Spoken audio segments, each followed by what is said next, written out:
Ada yang sudah baca tentang masuknya Theotokos ke dalam bait Allah? Peristiwa tentang apa ini?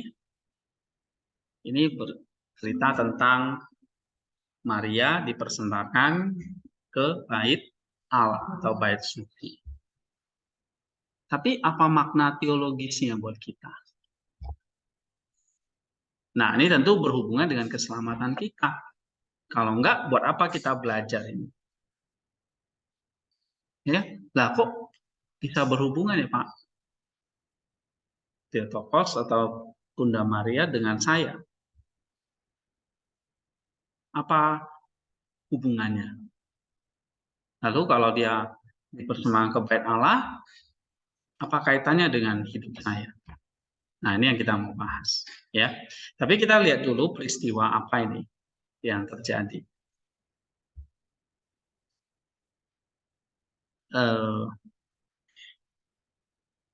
Catatan tentang peristiwa ini tidak ada di dalam Alkitab memang, tapi ada di dalam tradisi dan juga catatan dari para bapak gereja. Misalnya nanti kita lihat dari Gregorius Palamas, ya. Nah, kalau kamu baca nanti misalnya tentang keselamatan, ya, loh kok seperti ini ya keselamatan yang diajarkan. Nah, kamu akan dapat nanti di mana gap antara salvation itu dengan deification, salvation dengan status, atau salvation sebagai pembenaran karena hukum. Nah, salah satu detail kecil yang kita perhatikan di sini adalah tentang Theotokos. Theotokos berhubungan dengan keselamatan kita. Kenapa? Nah, nanti kita lihat. Karena apa yang diambil oleh Kristus itu diambil dari Maria. Dan apa yang diambil itu yang diselamatkan. Yang tidak diambil, yang tidak diselamatkan. Jadi kalau kita tidak mengambil bagian di dalam Kristus, ya kita tidak diselamatkan. Ya, yang ambil bagian yang diselamatkan atau yang disucikan. Nah, kita lihat di sini, ini ada ikonnya, ya. Ini Maria yang kecil, diterima oleh imam besar. Ini dan Ana dan Yoakim, dan ini para gadis perawan yang menjaga atau yang mengantar perawan Maria. Kemudian belakangnya ada bait Allah, kemudian ada tangga-tangga, ya. Ini Theotokos kecil di sini, dinaik tangga paling tinggi, kemudian ada malaikat yang menjaga. Nah, seperti apa ini? Kita lihat dulu. Catatan gereja atau dalam tradisi, Theotokos dipersembahkan ke bait Allah oleh orang tuanya Yoakim dan Ana. Jadi siapa nama orang tua Maria? Yoakim dan Ana. Mereka awalnya tidak memiliki keturunan atau anak. Tetapi setelah Tuhan mengabulkan doa-doa mereka, ya mereka berjanji bahwa anak yang dilahirkan nanti akan diberikan, dipersembahkan untuk melayani. Dan memang Maria ini yang lahir dari orang tua Yoakim dan Ana. Ya, orang tua ini juga mewarisi dosa asal, sehingga Maria yang dilahirkan ini juga memiliki dosa asal. Ya, nah tapi nanti kalau kalian mengikuti buku ini, nanti dibahas ya. Ada yang mengatakan bahwa Maria dilahirkan tanpa dosa asal. Nah, kita tidak percaya itu, kita percaya bahwa Maria lahir dari orang tua biasa, Yoakim dan Hana, yang memang orang yang saleh, orang yang taat, tapi dari keturunan Daud. Dua-duanya dari keturunan Daud. Ya. Jadi kalau kita baca kitab Lukas, garis keturunan Maria itu jelas nanti ya. Oke. Tapi kita nggak bahas itu. Nah, yang saya singgung sebentar di sini adalah bahwa mereka melahirkan Maria sama seperti kita, manusia yang juga mewarisi dosa asal. Tapi karena Maria ini sudah dipersiapkan oleh Allah untuk menjadi bejana, menjadi tempat, menjadi rumah bagi Sang Putra Allah itu, maka ada satu peristiwa yang uniknya pada usia 3 tahun itu, Maria ini sudah dipersembahkan kepada Allah. Ditempatkan di sebuah di bait Allah. Gitu.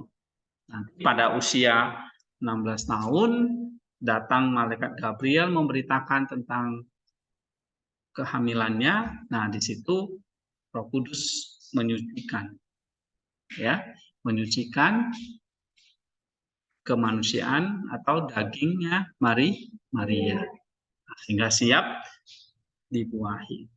Nah, begitu dikuduskan terus terjadi pembuahan, inkarnasi itu adalah sehingga pengandungan putra Allah di dalam rahim Maria itu adalah mengambil daging yang sudah dikuduskan. Ya. Sehingga di sini dikatakan inkarnasi itu adalah satu pengudusan dan pengilahian daging manusia. Oke. Di sini dikatakan Kristus mengambil dan memperbarui, mengilahikan daging kita yang diambilnya dari perawan Maria. Nah, inkarnasi atau pendagingan artinya peristiwa teosis terhadap daging dari Maria. Jadi bukan Maria dilahirkan tanpa dosa, dagingnya sudah sempurna. Enggak. Baru nanti Kristus diambil daging dari situ. Bukan Maria dilahirkan terus tanpa dosa, enggak.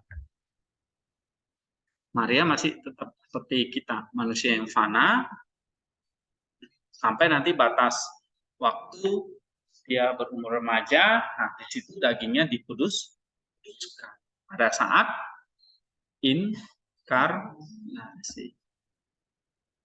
Ya. Jadi begitu ada maklumat dari malaikat Gabriel, ya.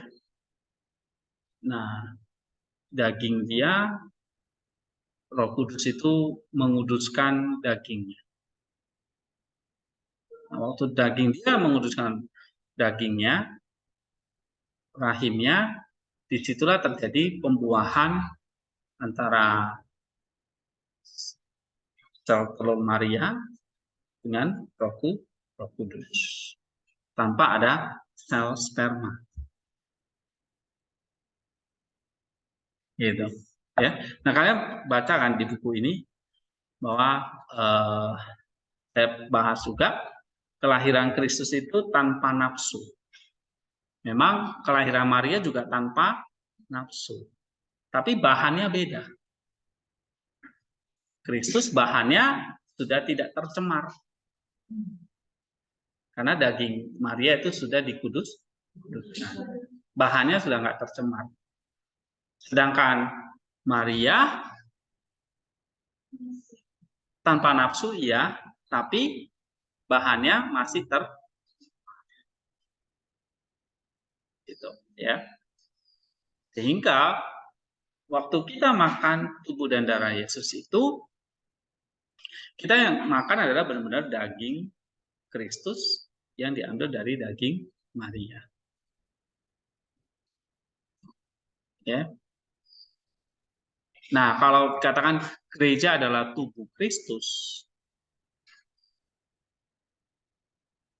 tubuh itu kan dagingnya. Secara rohani tubuh Kristus. Oke. Jadi kalau tubuh itu adalah dagingnya Kristus, nah dagingnya Kristus itu secara literalnya diambil dari dagingnya Maria. Maka kalau kita adalah tubuhnya Kristus,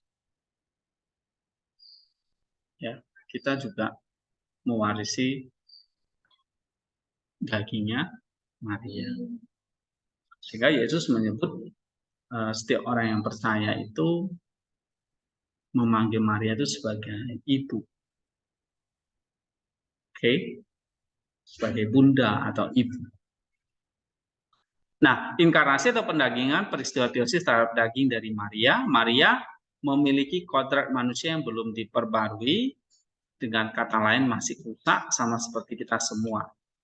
Ketika Sang Firman mengambil daging dari dia, barulah daging kodrat itu diperbarui dan diilahikan oleh tindakan inkarnasi itu. Sehingga inkarnasi adalah pemulihan, pengudusan, pengilahian kodrat manusiawi yang diambil dari Maria. Kalau kita adalah tubuhnya Kristus, Kristus berasal dari Maria, Maria itu jadinya seperti Hawa yang kedua. Ya kan? Adam yang kedua adalah Kristus itu, Hawa yang kedua itu adalah Maria. Karena kita mengambil daging dari dia melalui Kristus. Oke, inkarnasi juga berarti penghapusan dosa asal. Daging dari Maria masih mengandung dosa asal yang kemudian dikuduskan pada saat inkarnasi. Setelah inkarnasi Adam kedua muncul, di sini daging dari Maria punya kodrat baru yang terbebas dari dosa asal atau disebut kodrat Adam kedua. Sehingga daging Maria itu baru disebut daging yang terbebas dari dosa asal. Jadi siapa manusia pertama yang memperoleh kebebasan dari dosa asal itu? Maria. Ya, karena dia mengandung Kristus tadi. Jadi keistimewaan dia karena dia mengandung Kristus. Kita membahas Maria, kita membahas tentang Kristus. Sehingga Maria ini di sini memang menjaga keunikan keselamatan kita. Ya, keunikan keselamatan kita. Kenapa? Karena tanpa Maria, Kristus tidak bisa mengambil daging. Kalau dia tidak mengambil daging, maka daging itu tidak diselamatkan. Maka kita yang terdiri daging ini akan binasa. Gitu. Ya. Nah, tapi karena dia mengambil daging, maka daging itu diselamatkan. Tapi dia mau ambil daging siapa kalau nggak melalui seorang manusia? Maka Allah di surga tanpa daging tiba-tiba turun jadi daging? Nggak mungkin. Ya, dia harus pinjem dagingnya Maria. Oke. Nah, ini doktrin yang penting tentang keselamatan kita.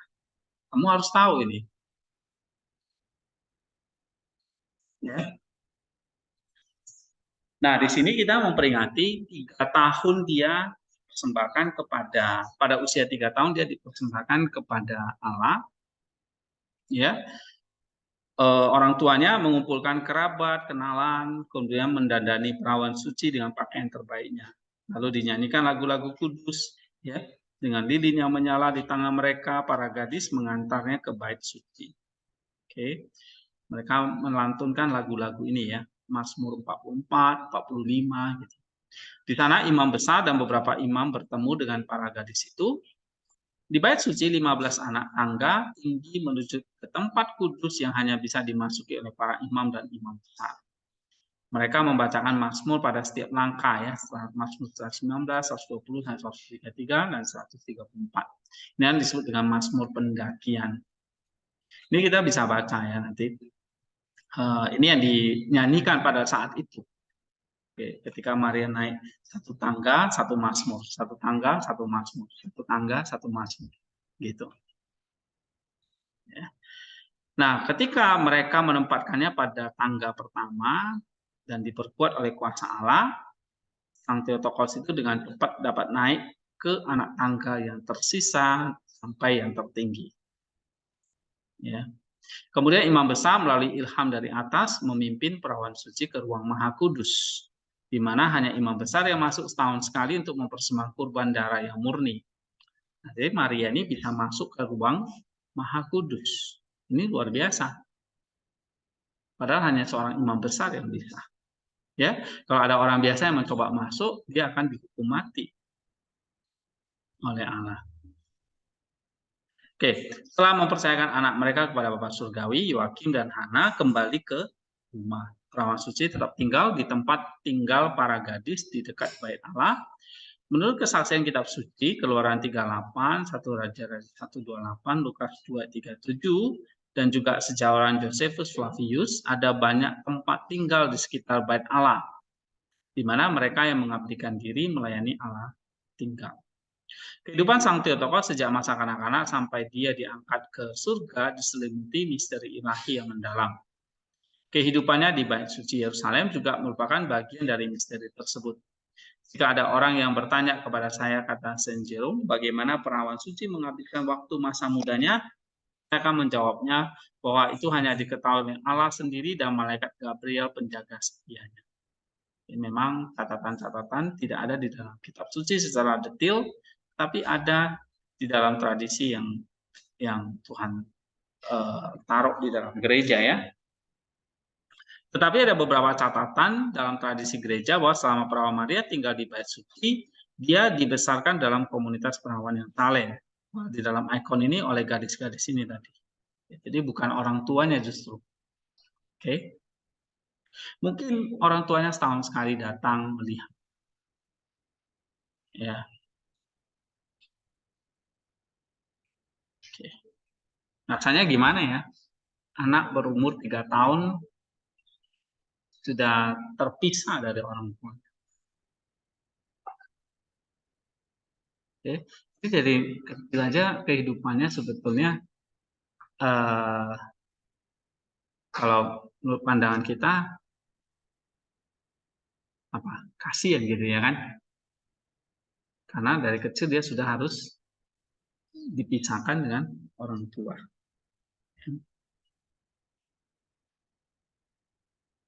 Tapi dia dijaga oleh Allah sendiri. Ya. Nah, yang dilakukan oleh Maria itu adalah dia rajin membaca kitab suci, dikatakan menyibukkan diri dengan kerajinan tangan. Mungkin buat rajutan atau apa. Ya. Jadi kalau kalian pintar bikin rajutan, ingat kayak Bunda Maria. Ya. Rajin membaca kitab suci. Nah, ya kan? Kalian rajin membaca. Ah, oke. Ada yang punya ikonnya? Sering lihat ikon Theotokos itu yang menggendong bayi Kristus. Nah, itu seorang ibu yang tangannya sudah terlatih dengan kerajinan tangan. Ya, dia berdoa terus-menerus, tumbuh dalam kasih kepada Allah. Ya. Pada zaman purba gereja sudah merayakan ini ya. Setiap tanggal 21 November bertepatan hari ini.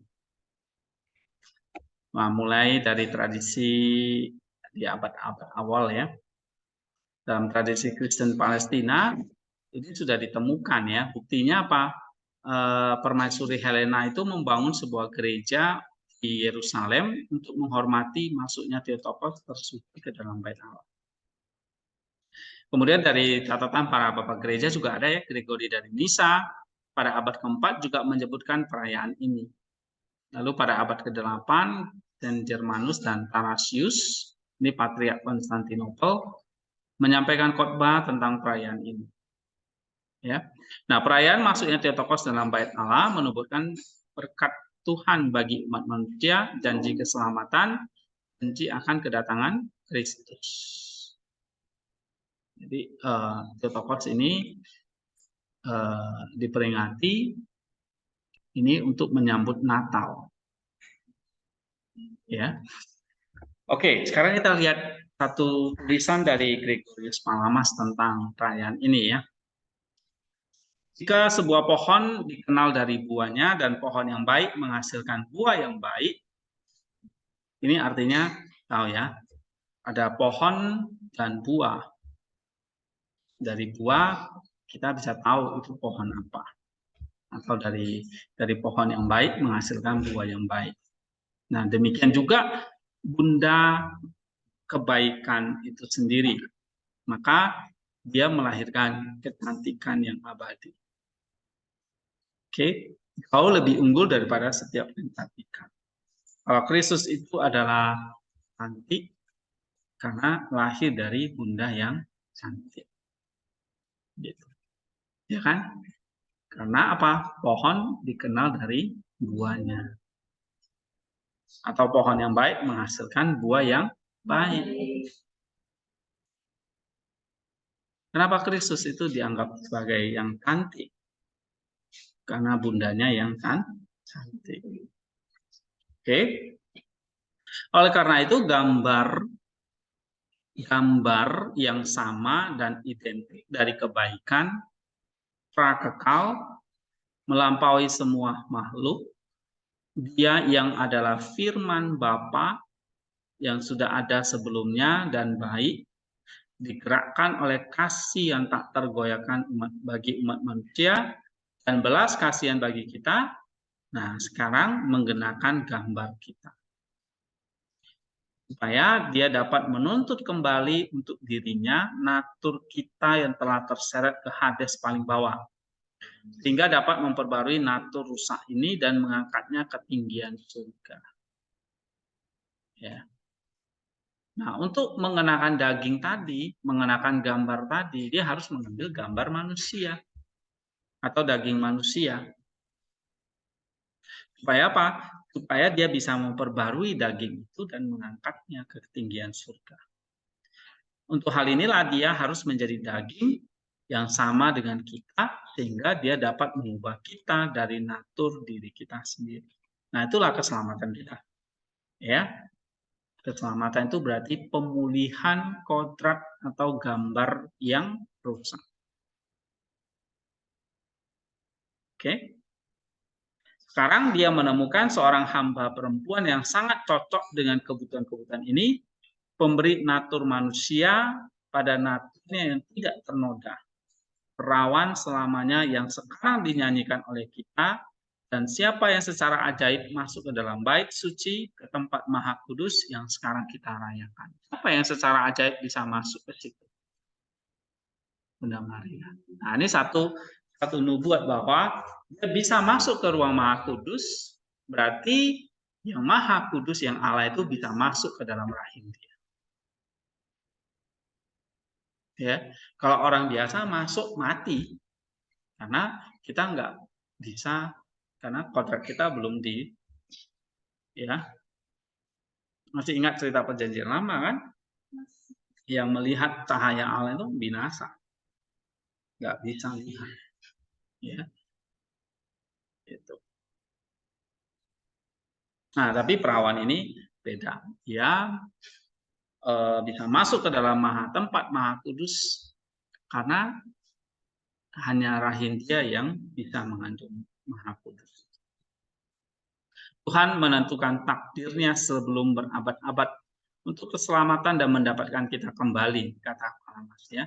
Dia dipilih tidak hanya dari kerumunan, tetapi dari jajaran orang terpilih dari segala usia, terkenal karena kesalehan dan hikmat, dan kata-kata dan perbuatan yang menyenangkan Allah. Bayangin, dari 3 tahun, dia sudah hidup di dalam kesalehan. Apakah Maria pada masa kecil dia main-main seperti anak-anak biasa? Seperti anak-anak kalian umur 3-5 tahun waktu SD? Saya kira tidak ya. Maria sudah hidup di dalam kesalehan dan dia tidak memikirkan tentang hal itu. Jadi memang berbeda dari anak-anak yang lain.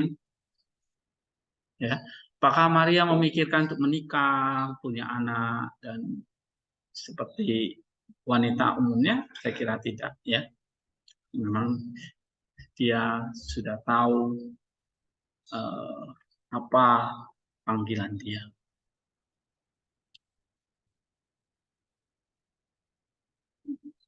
Ya, makanya dalam Lukas itu dia bisa mengatakan, jadilah kehendakmu karena aku ini adalah hamba Tuhan.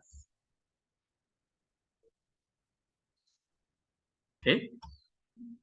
Nah, dia sudah hidup dalam kesalehan dan hikmat.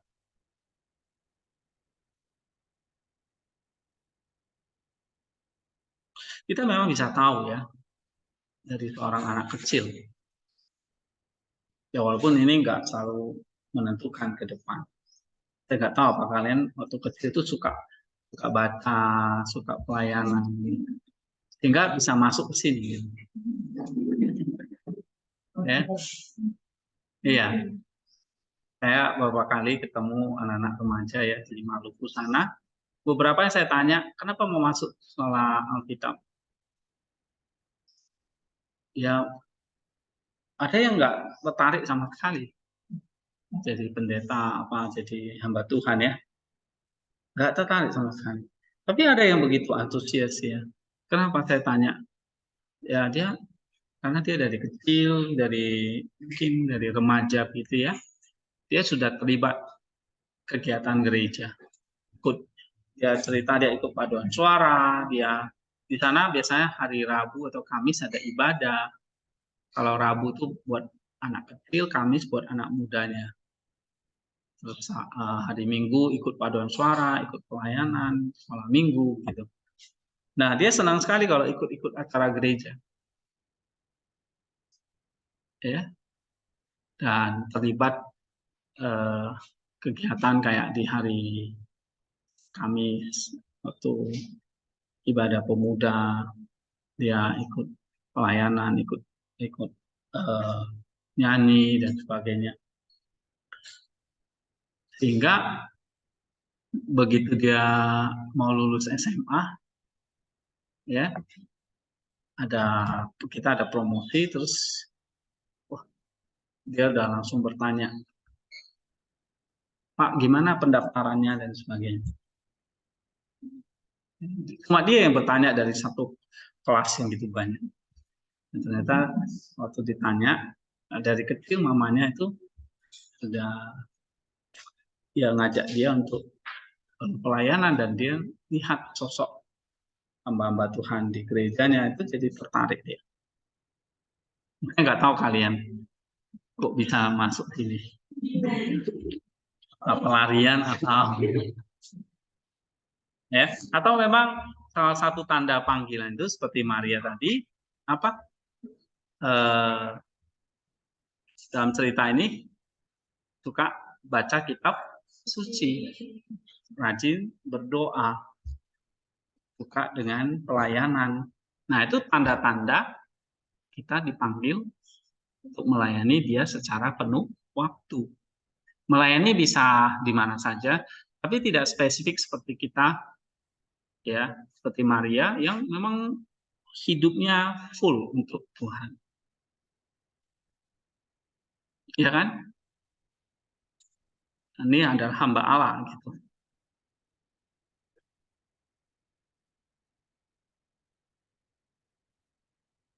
Ya, jadi kalau ada tanda-tanda, misalnya kalian punya teman dan dia suka pelayanan, suka baca kitab suci, itu adalah tanda memang dia bisa dipilih oleh Allah untuk melayani full waktu.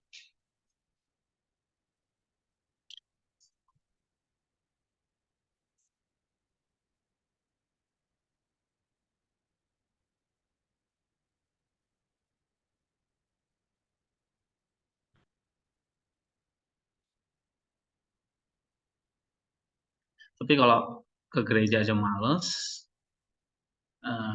baca kitab suci nggak pernah, tiba-tiba disuruh sekolah pendeta, jarang ya. Hah? Iya.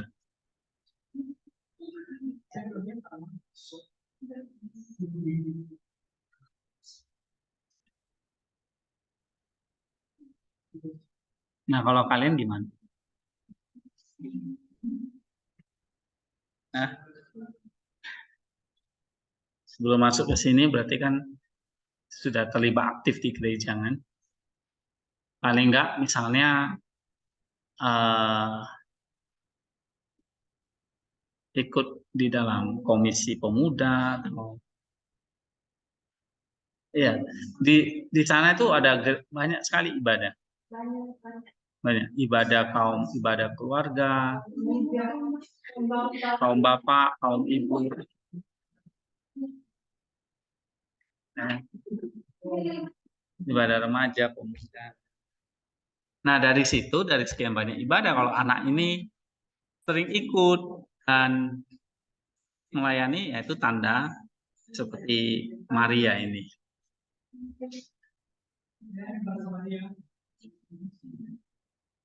Ya, dia 3 tahun sudah tinggal di bait suci.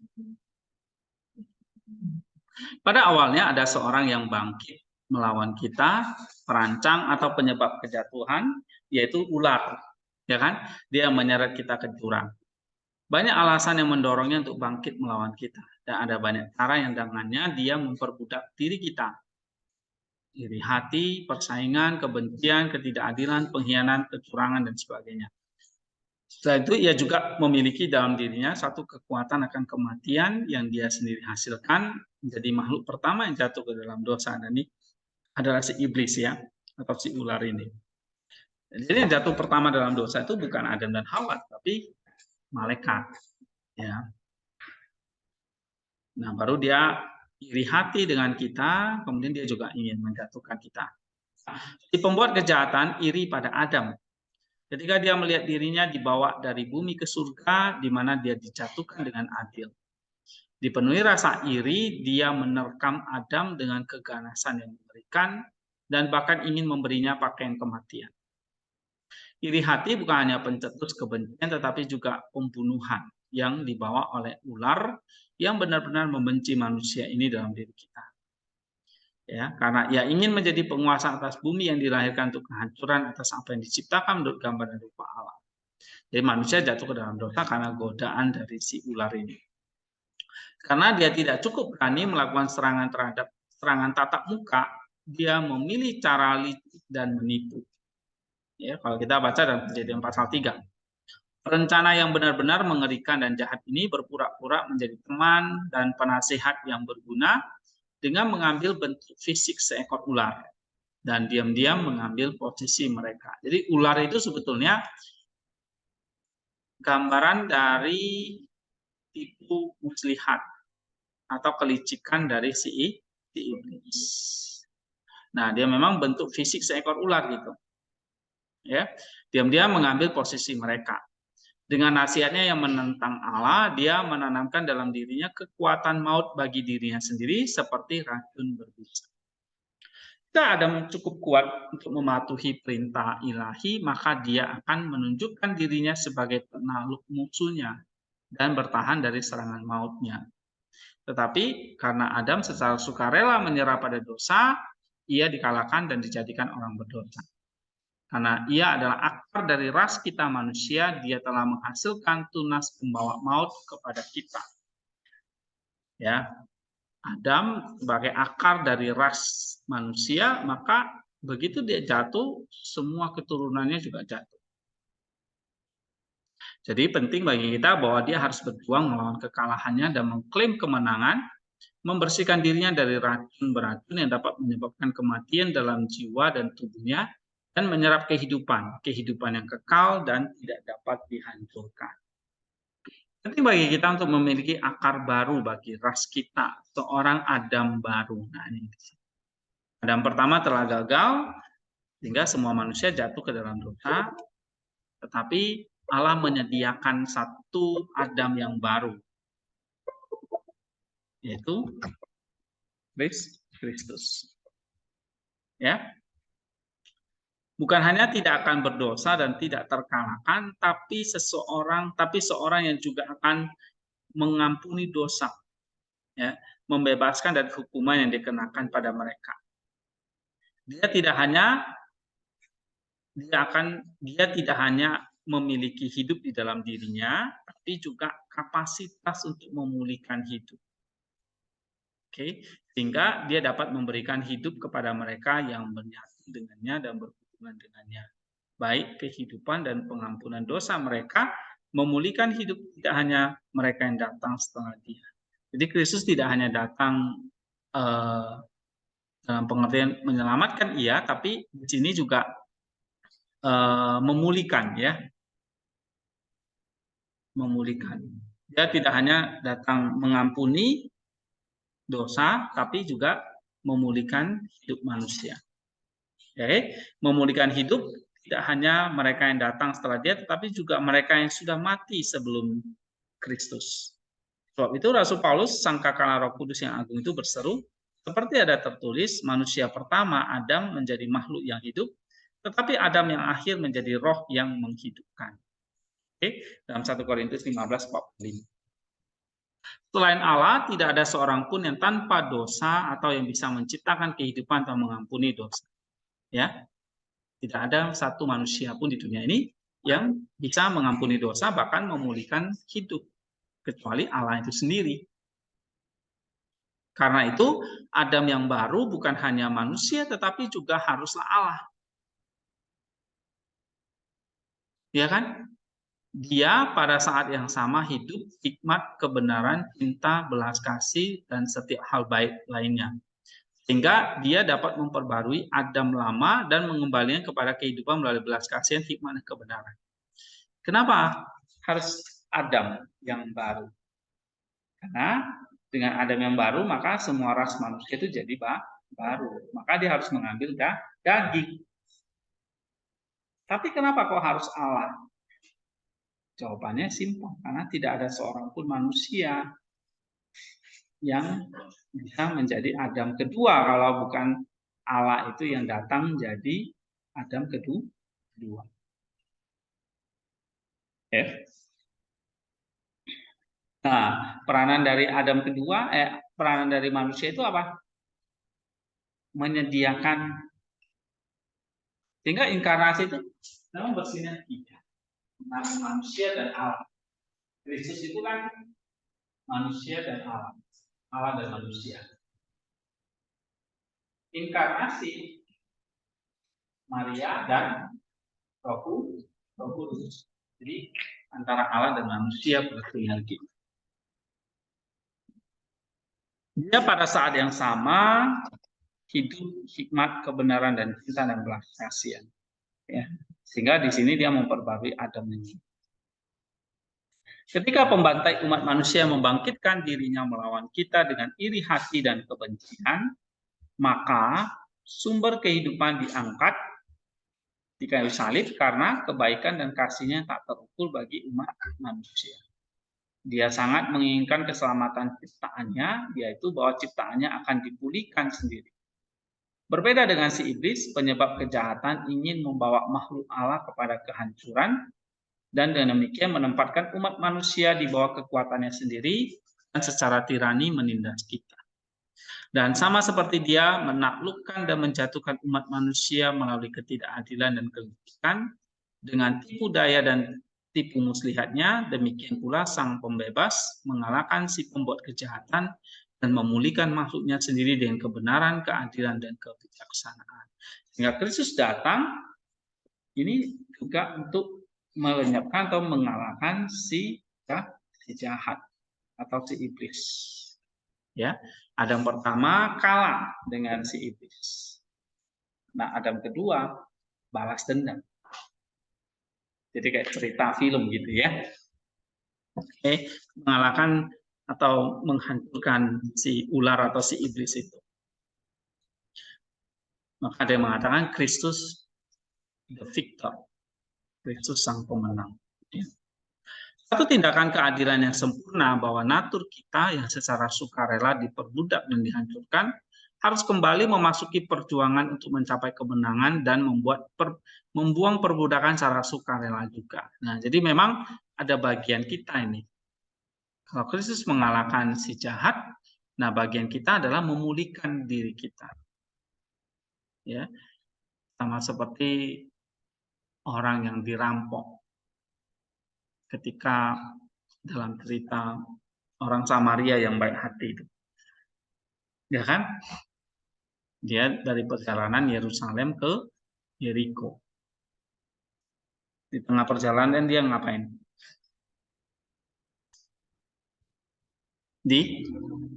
Dirampok. Ya kan? Oleh siapa? Dirampok oleh siapa?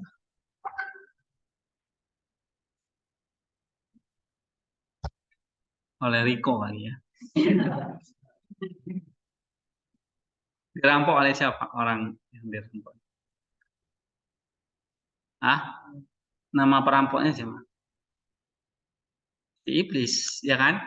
Dia dirampok habis-habisan, kemudian ditinggal setengah mati di situ.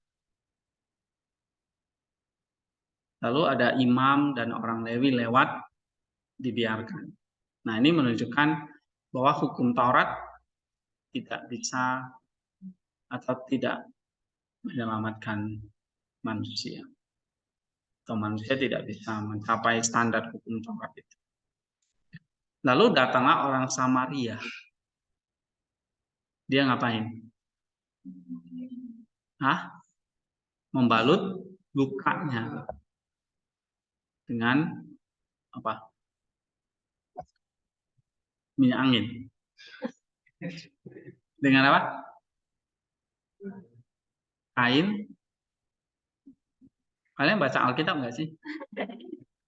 Dengan apa? Minyak dan anggur. Ya kan? Dengan minyak dan anggur. Nah, waktu orang Samaria itu memoleskan minyak dan anggur itu, disitulah kita yang dirampok tadi itu sedang memulihkan diri. Karena kita sudah dirampok habis-habisan. Setengah mati di tengah jalan. Ya. Tapi penyembuhan itu harus terjadi melalui minyak dan anggur. Nah, kemudian habis itu langsung sembuh? Tidak. Orang itu dinaikkan ke seekor keledai. Benar kan? Lalu dibawa kemana? Penginapan, ya kan? Bukan dibawa pulang terus dijual. Atau diperbudak lagi. Enggak. Tapi dibawa ke penginapan. Lalu ngapain? Orang Samaria itu bilang apa? Titip, ya kan? Rawat orang ini sampai sembuh. Nah, jadi waktu Kristus sudah datang menolong kita, memberikan minyak dan anggurnya, menitipkan kita kepada penginapan, ini proses kesembuhan itu nggak langsung. Bahkan di orang Samaria itu menitipkan apa? Uang. Berapa dinar? 2 dinar, ya kan? Kepada pemilik penginapan. Nah, rawat tuh sampai sembuh. Kalau kurang, nanti saya akan datang mengembalikan. Nah, itu sebenarnya cerita kehidupan kita. Ya, kita dirampok oleh iblis, kita ditinggalkan setengah mati, tapi hukum Taurat dan kitab para nabi tidak bisa menolong kita. Nah, itu diwakili orang-orang Farisi dan orang Lewi. Tapi datanglah orang Samaria yang sebetulnya bukan orang yang dianggap orang bukan orang Samaria pada zaman itu adalah orang yang sudah dianggap tidak lagi umat pilihan. Beda dengan orang Yahudi, ada orang Israel. Nah, orang Samaria itu sudah dianggap buangan. Nah, memang Kristus datang pada akhirnya dibuang kan dia kan. Ya, orang Samaria itu adalah gambaran Kristus yang sudah memberikan kita obat minyak dan anggur tadi. Lalu dibawa ke penginapan. Penginapan itu adalah gambaran gereja. Ya, maka gereja itu menjadi semacam tempat pemulihan, ya, bagi kita. Lalu pemilik penginapan, orang-orang yang merawat itu adalah para pastor, para imam, para gembala. Nah, merawat siapa? Merawat kita. Maka penginapan itu gambaran gereja, pemilik penginapan itu adalah gambaran para rasul dan para imam. Ya, nah tugas kita adalah memulihkan diri, ya, memulihkan diri kita. Oke, satu tindakan keadilan yang sempurna bahwa natur kita yang secara sukarela diperbudak dihancurkan harus kembali memasuki perjuangan untuk mencapai kemenangan dan membuang perbudakan secara sukarela juga. Ya. Jadi kalau bagian Allah mengalahkan si jahat, memberikan kita obat, bagian kita adalah memulihkan diri. Nah, karena itu sudah seberapa besar pemulihan diri kita? Masih lebam, masih benjol sana sini, atau tambah benjol? Ya. Setelah masuk soteria, lukanya tambah sembuh atau tambah parah? Nah.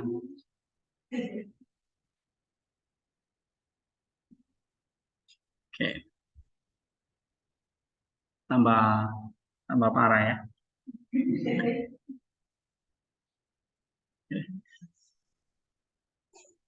Nah, kita sebetulnya sulit ya untuk merawat orang lain kalau kita sendiri masih sakit. Gimana orang sakit merawat orang sakit? Sama-sama sakit.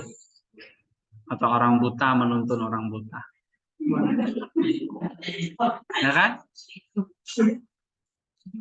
Iya. Tapi ini kondisi kita. Ya, satu sisi kita yang adalah calon-calon pemilik penginapan, ya.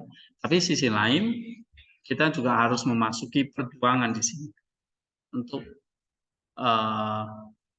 mencapai kemenangan dan membuang perbudakan. Ya, nah kalau kemarin saya ajarin bahasa Gregorius itu bagaimana mengkualifikasi menjadi seorang pastor. Dia harus mengerti tentang jiwanya, karena nanti yang kita rawat itu adalah jiwanya.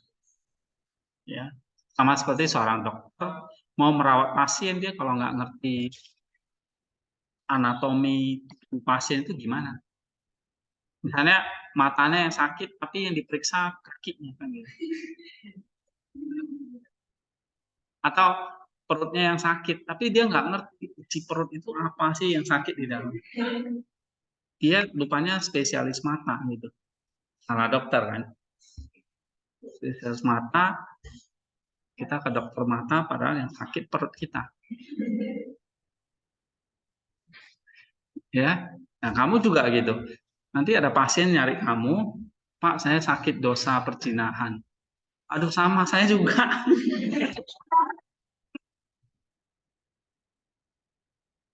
Ya kan? Gitu. Ada jemaat datang pada pendetanya karena istrinya atau suaminya selingkuh. Padahal pendetanya juga selingkuh gitu. Ya, ini jeruk makan jeruk jadi.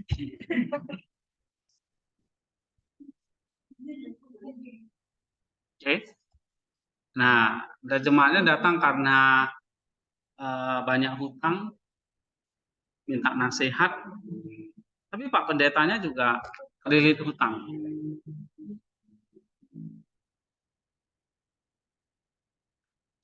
Ya, jadi pastor itu punya peranan ganda, memulihkan diri dan bagaimana menjadi teladan orang lain. Oke, tapi ada minyak dan anggur yang tadi disediakan. Minyak itu keras, minyak itu lembut, anggur itu keras. Ya, kalau kita minum kebanyakan mabuk. Ya. Oke, tapi itu yang menyembuhkan kita. Karena itu Allah berkenan menerima natur kita secara hipostasis, menyatukannya dengan cara yang luar biasa, tetapi tidak mungkin menyatukan jika Allah yang maha tinggi, yang kemurniannya tidak bisa dipahami oleh pengertian manusia, mengambil natur manusia sebelum sang ibu dimurnikan. Karena itu pembuahan dan kelahiran sang anak yang maha suci, seorang perawan kudus yang tak bernoda dan paling suci di permukaan. Ya, jadi kalau mau melahirkan Adam atau sang anak yang suci, maka bejananya juga mesti suci.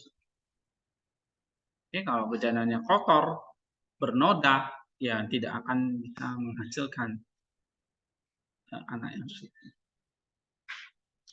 Hari ini kita merayakan inkarnasi, Dia yang pada dasarnya adalah Allah, firman Allah dan anak Allah yang kekal menjadi manusia, menjadi anak manusia, anak perawan kekal. Yesus Kristus tetap sama baik kemarin maupun hari ini dan sampai selama-lamanya, tidak berubah dalam keilahiannya dan tidak bercela dalam kemanusiaannya. Dia sendiri sebagaimana dibunuhkan Nabi Yesaya tidak melakukan kejahatan atau tipu muslihat dengan bibirnya. Dia sendiri tidak dilahirkan dalam kedurhakaan, juga tidak dikandung dalam dosa, berbeda dengan apa yang dikatakan Nabi Daud tentang dirinya dan setiap orang lainnya. Bahkan dia sangat murni dan tidak perlu dibersihkan sendiri. Tetapi demi kita dia menerima penyucian, penderitaan, kematian, dan kebangkitan agar dia dapat menyelamatkan kita. Jadi walaupun Kristus dilahirkan dengan suci, dengan daging yang sudah murni, tapi dia juga harus mengalami namanya penderitaan, kematian, dan kebangkitan. Kenapa begitu? Dia harus mengalami yang namanya penderitaan. Jika Kristus lahir sudah suci, sudah murni, selesai nggak? Ya selesai bagi dia. Tapi buat umat manusia gimana? Belum. Kenapa? Karena dia belum mengalahkan dosa, iblis, dan maut atau kematian itu. Ya. Oke, jadi waktu Kristus berinkarnasi, inkarnasi itu adalah memulihkan kodrat yang rusak. Ingat, saya pernah ajarin ya, inkarnasi memulihkan kodrat manusia yang rusak. Atau memulihkan kodrat yang sudah bernoda tadi. Tetapi dengan penderitaan dan kematian di atas kayu salib itu memulihkan apa? Dosa. Ya.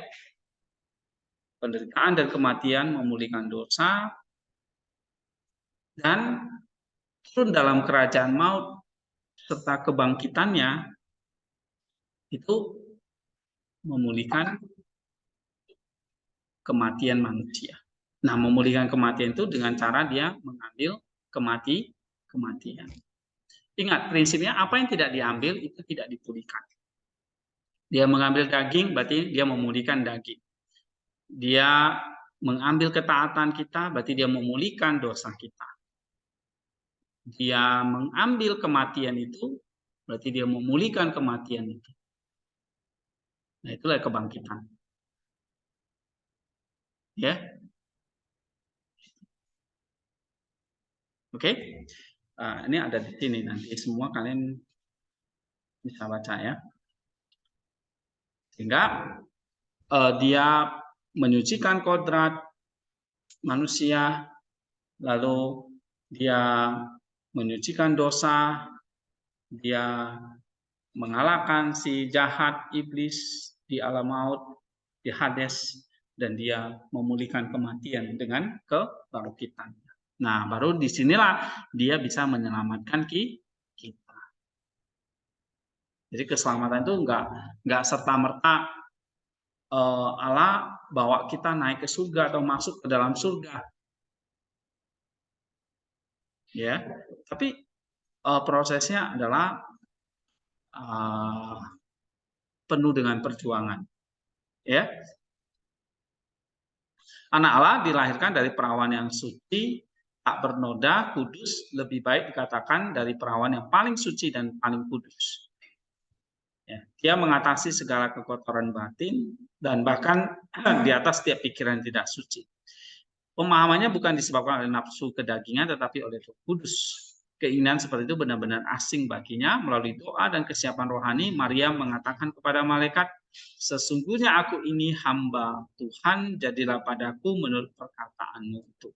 Ini satu perkataan yang tidak gampang dicerna oleh pikiran dia yang masih gadis. Ya, masih ya hidupnya hanya di seputar bait Allah, dia tidak tahu apa tentang hal ini. Tapi ada persiapan dirinya melalui doa, kesiapan rohani, sehingga ketika itu dinyatakan, dia langsung menyadari, jadilah padaku, karena aku ini hamba Tuhan.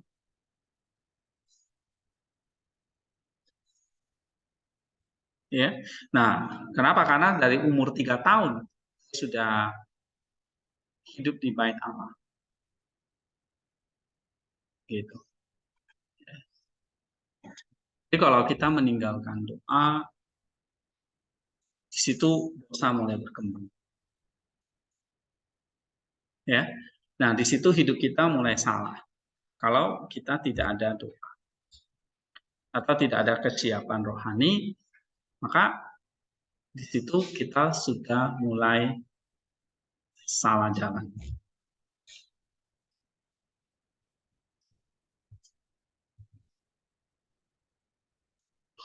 Ya. Nah, bisakah kita berkata seperti Maria ini, sesungguhnya aku ini hamba Tuhan. Jadilah padaku menurut perkataanmu itu. Nah, ini penting ya. Karena kita nggak tahu godaan dan tantangan di luar itu semakin ke depan semakin berat.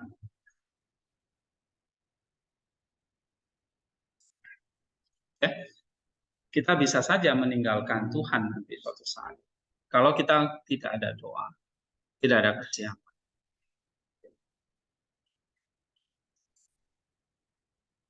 Nah, untuk mengucapkan kata ini, Maria membutuhkan berapa tahun? Lukas 1:38 itu kan?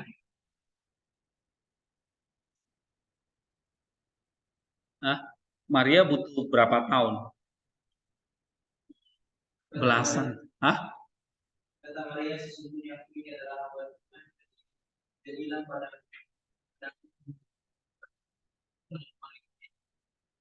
Iya, tahu saya.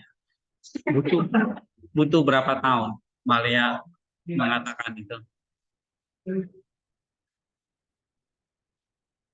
Hah? Butuh berapa tahun untuk mengucapkan kata itu? 13 tahun. Ya kan?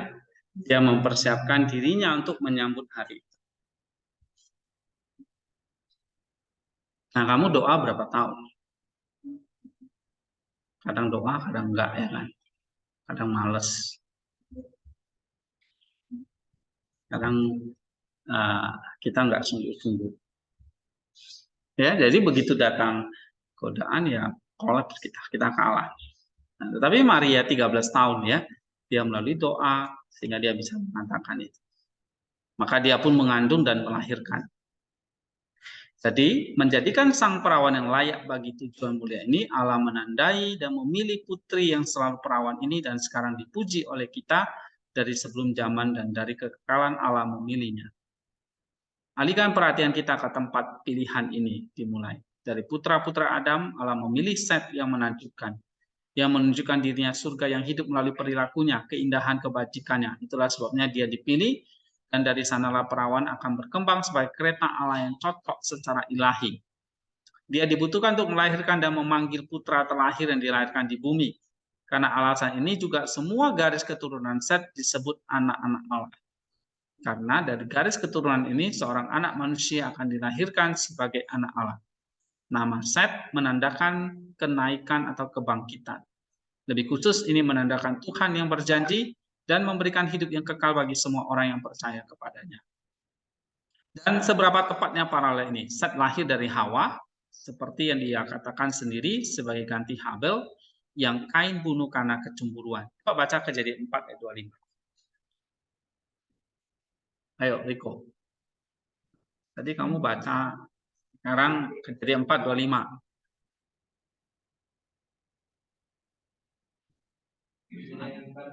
Iya.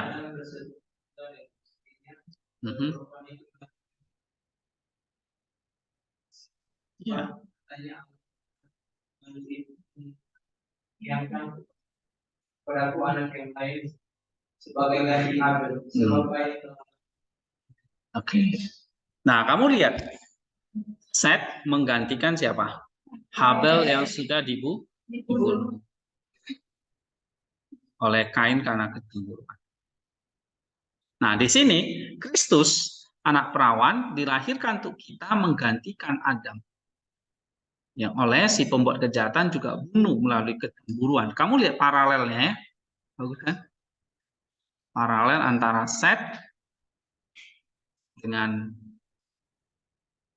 Maria. Kemudian Set ini menggantikan Habel karena dibunuh oleh Kain yang cemburu. Ya. Nah, Kristus lahir untuk menggantikan Adam yang dibunuh karena kecemburuan si iblis.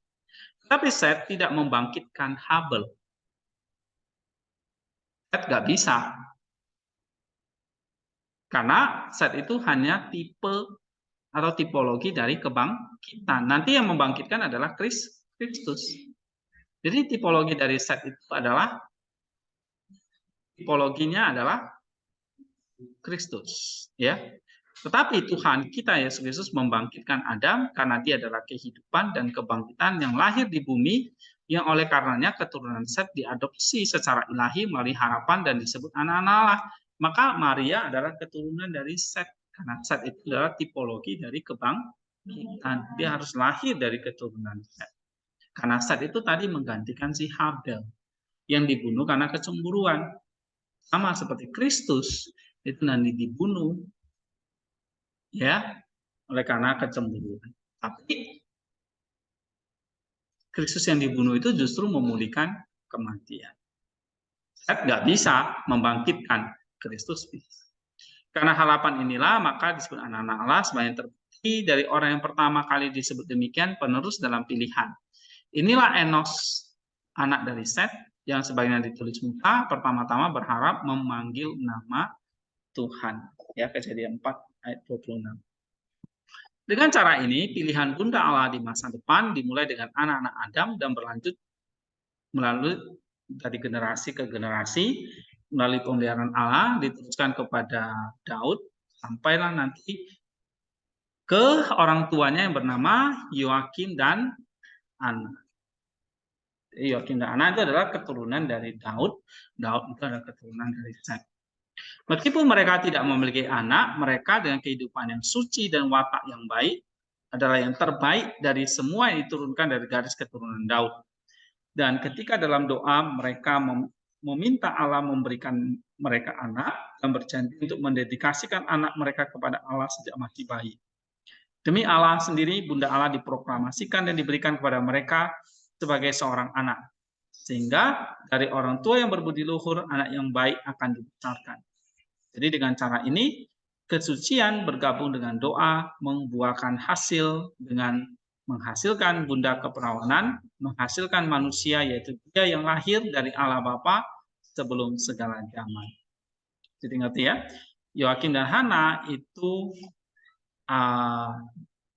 adalah seorang yang sangat saleh, berbudi luhur, oke, ya, atau katakanlah kesucian yang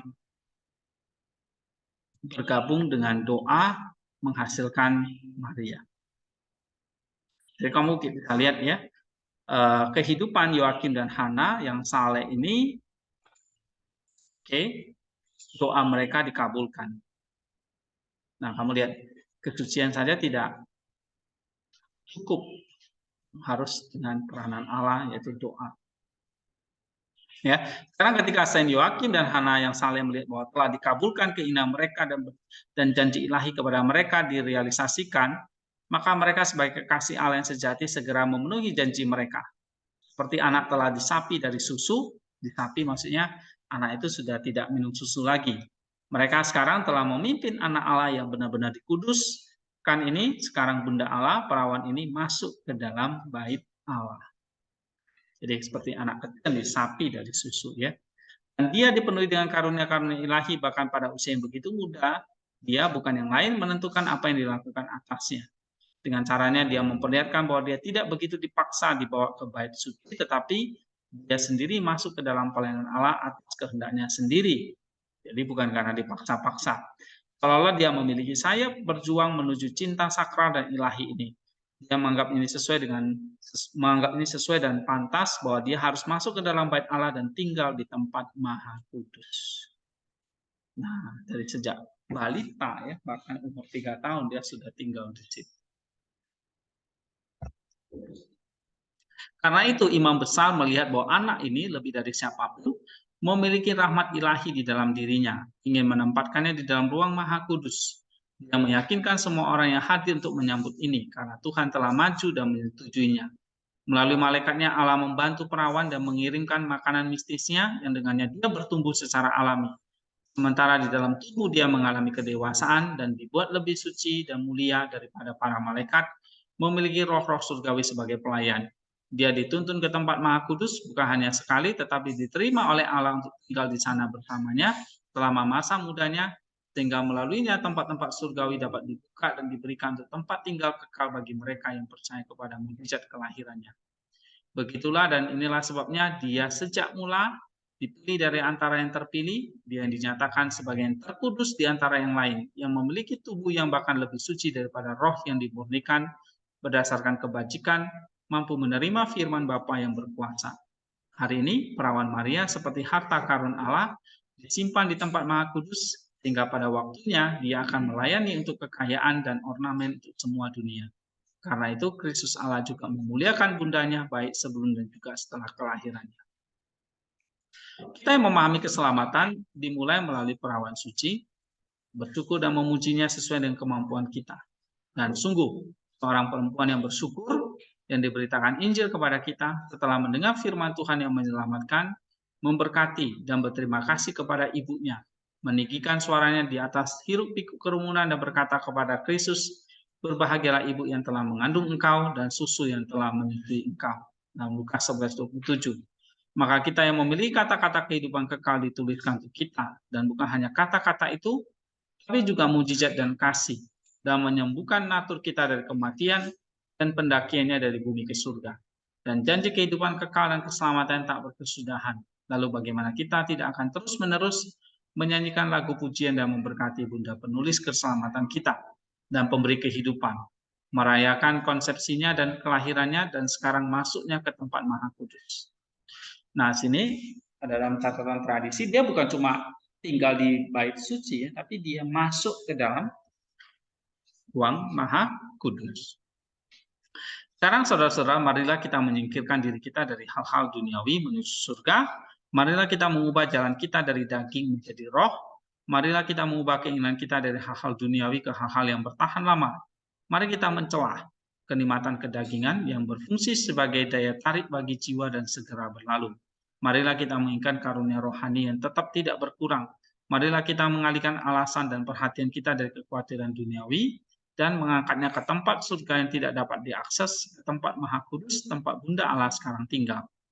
Karena itu, dengan cara seperti itu, lagu-lagu dan doa kita padanya akan masuk, dan dengan demikian melalui mediasinya kita akan menjadi pewaris berkat-berkat kekal yang akan datang.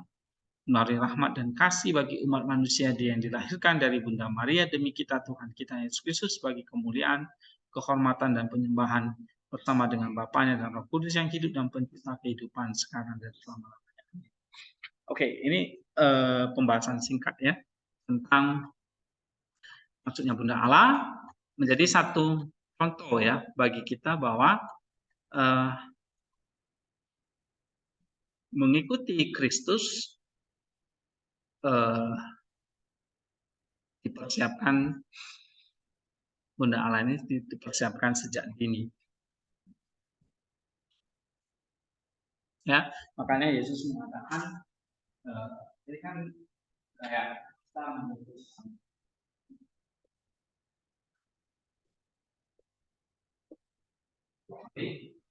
Artinya kalau bagi dunia itu satu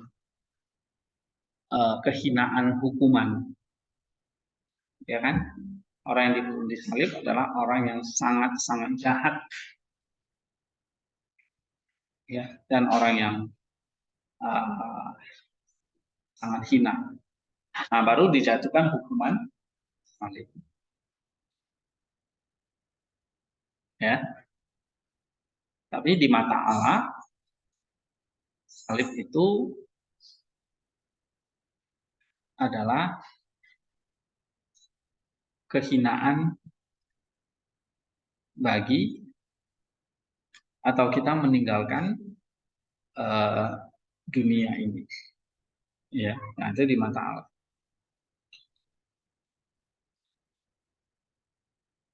Salib itu hukuman yang paling memalukan. Nah, kita disuruh memikul salib, berarti kita disuruh untuk meninggalkan hal-hal dunia. Ya, artinya bukan kita memikul hukuman yang paling memalukan itu dari kacamata dunia.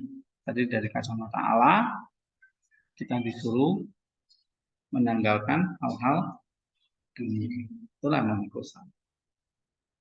Seperti Maria ini, dia sudah dikhususkan sejak muda di bait Allah. Nah, itu dia udah memikul salibnya itu.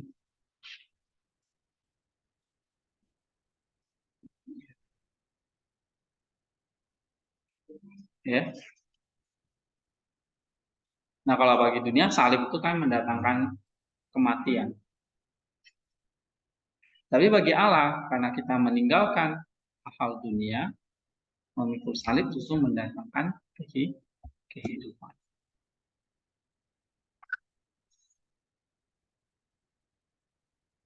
Ya, nah, jadi memikul salib, ya berarti kita memang harus menghukum daging ini. Kalau bagi dunia memuaskan daging itu hal yang lumrah. Tapi bagi Allah memuaskan daging itu adalah hal yang paling menjijikkan. Kalau bagi dunia memuaskan keinginan daging, ya itu kehendak bebas di orang, nggak ada yang melarang kan itu.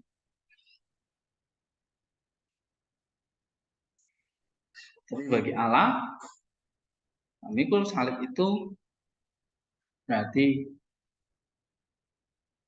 menanggalkan kedagingan yang menjijikkan. Ya, karena salib memang hukuman yang menjijikkan. Nah, hukuman yang menjijikkan yang harus kita jalani apa? Hukuman menjijikkan yang harus kita jalani apa? Menanggalkan kedagingan itu. Karena itu kejijikan di mata Allah. Ya, nah caranya adalah kita harus punya persiapan dari sejak dini, sejak sekarang. Ya, seperti Maria ini 3 tahun, umur 3 tahun ya, sudah masuk ke bait Allah, sudah dipersiapkan. Luar biasa ya.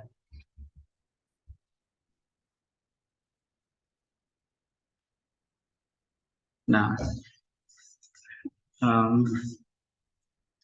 gimana persiapan kita?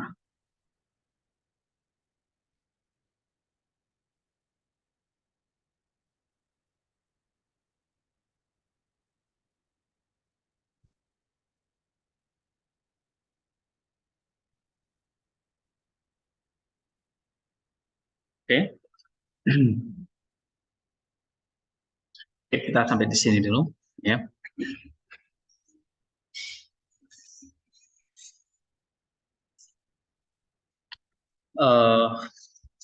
Ada pertanyaan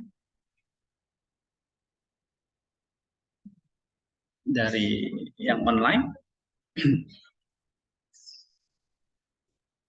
Nggak ada, Pak. Ibu Suwarni sedang mempersiapkan pelayanannya dengan studi. Ya, sudah berapa tahun, berapa bulan?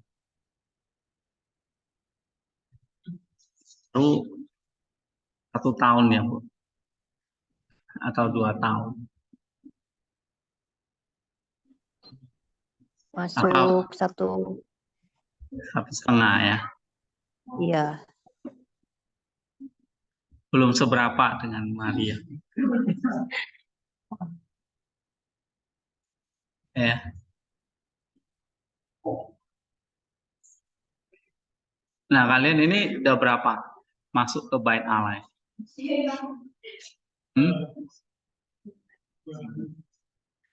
Belum, kalian belum masuk ke bait Allah. Belum masuk ke gereja ya kan? Mungkin Bu Suwarni sudah bertahun-tahun ya. Gitu. Tapi dengan pemahaman yang seperti ini ya, saya belajar dari Maria ini dari sejak muda, umur 3 tahun, dia sudah dipersiapkan itu. Ya. Jadi memang nggak instan ya untuk ikut Allah itu, ikut Tuhan itu kamu nggak bisa, kamu cuma ikut KKR terus besok pasti kamu jadi orang suci gitu.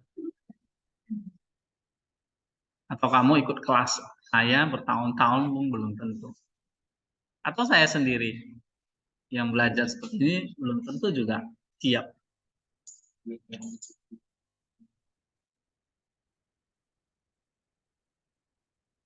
Ya.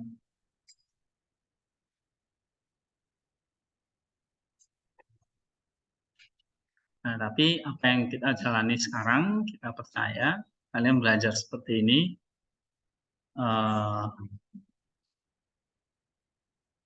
ya ini satu askesis ya, yaitu baca buku, baca Alkitab, paksa untuk doa, nulis, ya mungkin seperti bayi yang lagi belajar berjalan tertatih-tatih ya.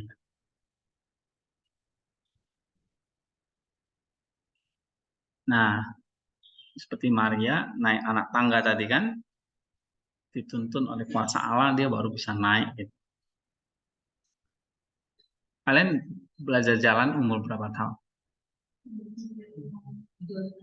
Kira-kira 2-3 tahun ya. Tapi itu jalannya kan masih jatuh-jatuh kan? Nah ini udah naik tangga belum kalian? Umur 3 tahun kira-kira sudah ya. Nah, gitu.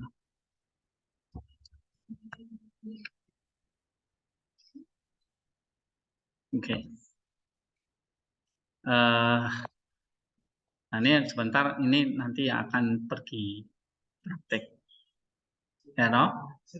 Nah, pergi praktek.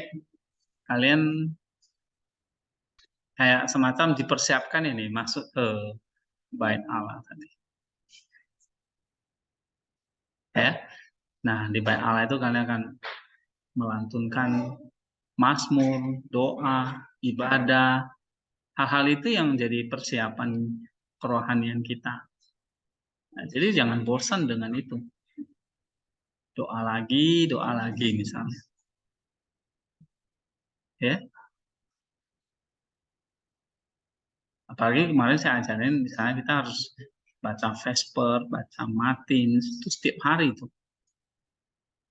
Oke. Kenapa? Ingat, karena kita adalah tubuh Kristus ya. Jadi kalau nafas kita, ritme hidup kita itu sebetulnya ya ikut Kristus itu. Karena tubuhnya Kristus. Sehingga detak jantungnya ya detak jantungnya Kristus. Ya kan? Gerakannya gerakan Kristus. Karena tubuhnya bukan tubuh saya tapi tubuh Kristus. Mata, telinga, detak jantung, ritme kehidupan, ya itu ya seputar Kristus itu.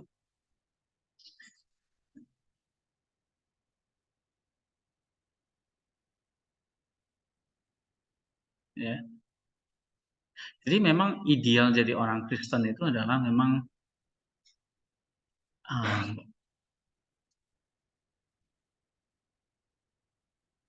ini tadi ya, tubuh bekerja, tubuh kita bekerja itu ya macam-macam ya. Kita berdoa, kita melayani dan sebagainya. Tapi detak jantungnya, jiwanya, rohnya itu adalah rohnya Kristus itu. Oke, so kita kemarin belajar dari tubuh.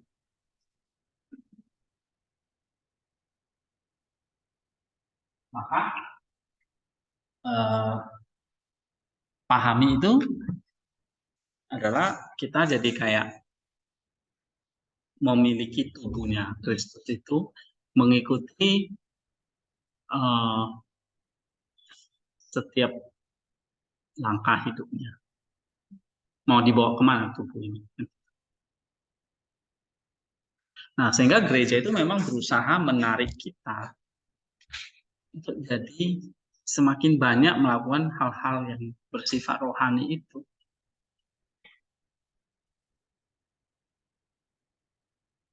Ya, maka ada kehidupan biara yang memang mengkhususkan diri yang untuk hidup seperti Kristus itu.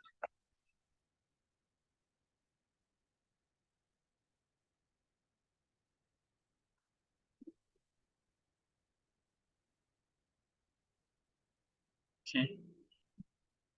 Maka Kristus bilang, kalau kalian tidak menikah, mengkhususkan diri untuk hidup seperti itu satu karunia, gitu. Dan itu lebih bagus, lebih baik. Ya, tapi kalau kalian menikah punya kehidupan ya itu juga nggak apa-apa. Tapi dalam pelayanan itu ya memang full timer itu kayak Maria itu benar-benar ya nggak mikirin kehidupan duniawi.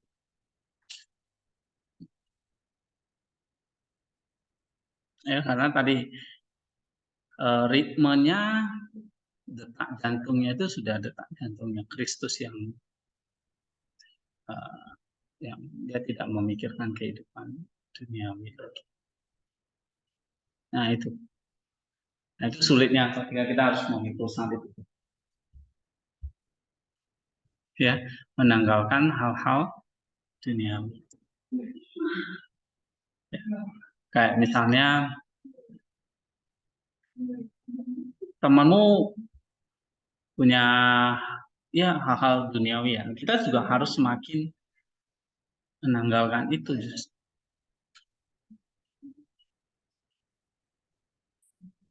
Coba misalnya sebulan aja nggak pakai handphone ini.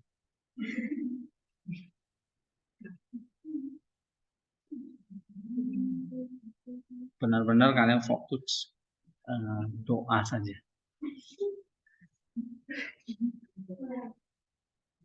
Nah, atau nggak usah sebulan, seminggu kita tidak pakai handphone.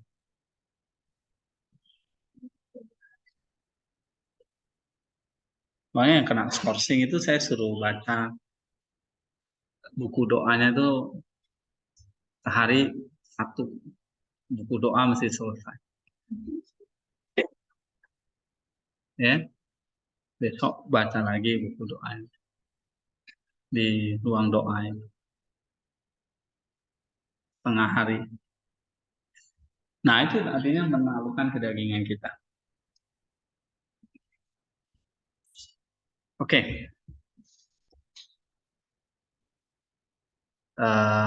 Kita sampai di sini dulu.